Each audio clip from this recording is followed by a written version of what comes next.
Que a cidade e o estado do Rio de Janeiro tomaram uma decisão para tentar reduzir a abstenção no segundo turno. E quem tem os detalhes para a gente é o Rodrigo Viga, que chega ao vivo agora ao Jornal Jovem Pan. Oi, Viga, boa noite. Conta para a gente que medida é essa. Tudo bem, Lívia? Boa noite para você, para o Daniel, para o nosso ouvinte, espectador e internauta da Jovem Pan. Aparentemente, parece apenas uma decisão administrativa, do município e do governo do estado do Rio de Janeiro. Porém, por trás dessas decisões, nós temos aí no horizonte o segundo turno das eleições presidenciais de 30 de outubro. Prefeitura e Estado do Rio de Janeiro decidiram postergar, jogar mais para frente, viu, Lívia, ouvintes, espectadores e internautas da Jovem Pan, o feriado do servidor público, marcado, programado todo ano para 28 de outubro. Só que 28 de outubro é antevéspera do segundo das eleições presidenciais. Primeira prefeitura, agora o estado do Rio de Janeiro, estão jogando lá para frente, para 14 de novembro, esse feriado do servidor público, para que não haja uma ausência muito grande novamente, a chamada abstenção nas urnas em 30 de outubro. Por aqui, a abstenção foi enorme no primeiro turno e eu conversei com fontes, tanto da campanha do PT quanto da campanha do PL, que mostraram e demonstraram uma certa preocupação com a repetição, a renovação dessa eventual abstenção no segundo turno das eleições em 30 de outubro, porque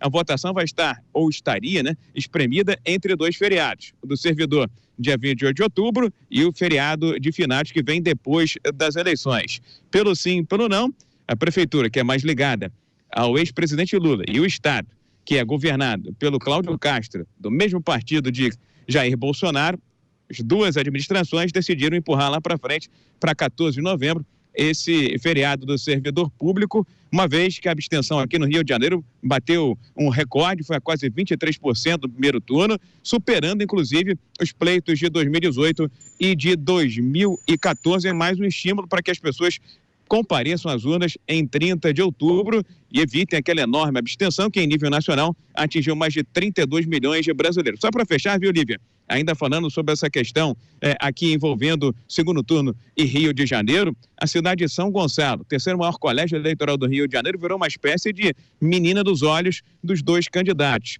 Lá votam cerca de 670 mil pessoas. Hoje, São Gonçalo, no Grande Rio, na região metropolitana, recebeu a visita do presidente da República, Jair Bolsonaro, candidato à reeleição, e na quinta-feira será a vez do ex-presidente Luiz Inácio Lula da Silva. Lembrando que no primeiro turno, Lula teve quase 1 milhão de votos a menos que Bolsonaro aqui no estado do Rio de Janeiro. E fontes da campanha do PL dizem que o objetivo, com essas e outras medidas, a do feriado, é empurrar essa distância de 1,5 milhão, de 1 milhão para 1,5 milhão de vantagem para Bolsonaro frente a Lula aqui no estado do Rio de Janeiro em 30 de outubro, segundo turno, viu, Lívia? Tá certo, obrigada pelas informações direto aí do Rio de Janeiro, Rodrigo Viga. Bom trabalho para você, boa noite. Agora, Alfredo Scaff, deixa eu passar a pergunta para você, começando por esse último destaque que o Viga trouxe para a gente, dizendo que São Gonçalo, no Rio de Janeiro, tem sido a menina dos olhos, pelo menos na agenda desta terça-feira, dos dois candidatos à presidência da República, Lula e Bolsonaro.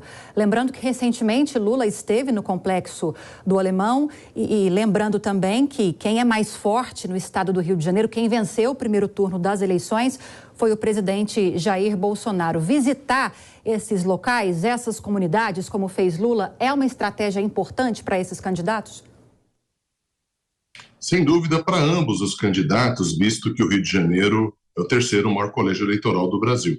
Não tenha dúvida disso. Ocorre que o presidente Bolsonaro tem uma vantagem, porque o governador do estado, reeleito no primeiro turno, apoia o presidente Bolsonaro. Então, o presidente Bolsonaro já leva essa vantagem de um político local. O próprio governador do estado está, obviamente, conversando com lideranças juntamente com a equipe do presidente Bolsonaro. É óbvio que esses três maiores colégios eleitorais representam mais de 40% do eleitorado nacional. E é muito normal que se concentre nessa última semana da eleição as visitas nesses maiores colégios eleitorais, visto que, por exemplo, o Centro-Oeste está totalmente fechado. Os 4 governadores, fora Mato Grosso do Sul, que tem o segundo turno, em que os 2 candidatos apoiam o presidente Bolsonaro, e o sul do país também, com Ratinho, Santa Catarina, Ratinho no Paraná, Santa Catarina, que teve uma larga vantagem, e uma disputa de segundo turno com um candidato que apoia o presidente Bolsonaro, também. Então eu vejo que nessa conjuntura o Rio de Janeiro é uma grande preocupação do candidato Lula, visto que ele teve menos votação, e também porque o governador Cláudio Castro, reeleito, apoia o presidente Bolsonaro. Eu acho que o presidente Bolsonaro leva essa vantagem no Rio de Janeiro também.